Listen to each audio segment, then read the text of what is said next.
Hey guys, I am Angela, the blogger behind The Thrifty Pineapple. I share realistic and affordable life and style inspiration for the everyday woman, and I'm so excited to be here today sharing more about the new Erin Condren Life Planner collection.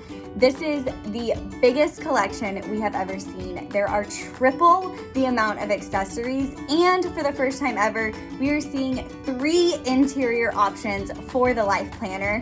So we have the Flora, which is what I went with, a beautiful floral pattern. I'm a flower girl at heart, so this has my name all over it. We also have the mid-century circles, which is a classic Erin Condren staple, along with the newest Just My Type, which is perfect for a clean slate, whether you want to sticker it up with color or keep it neutral and clean. It's a great option. I love the Life Planner. I've been using it for years and years. I love washi tape and stickering and all of the lettering. It's so fun to me. It's like a little hobby.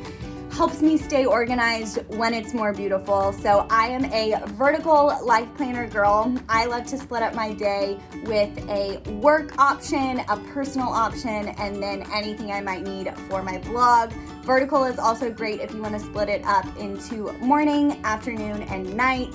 There's also horizontal and of course all of the other options when it comes to Erin Condren. I love that it is completely customizable and helps you achieve goals while doing it in style and making it work for whatever you have going on. I cannot wait for July so I can dive in to my new planner, and of course all of the fun accessories, all of the Erin Condren goodness that comes with every single launch. I am so excited. Make sure you go ahead and give me a follow, and I'll be sharing more about how I'm diving in to my Life Planner this year.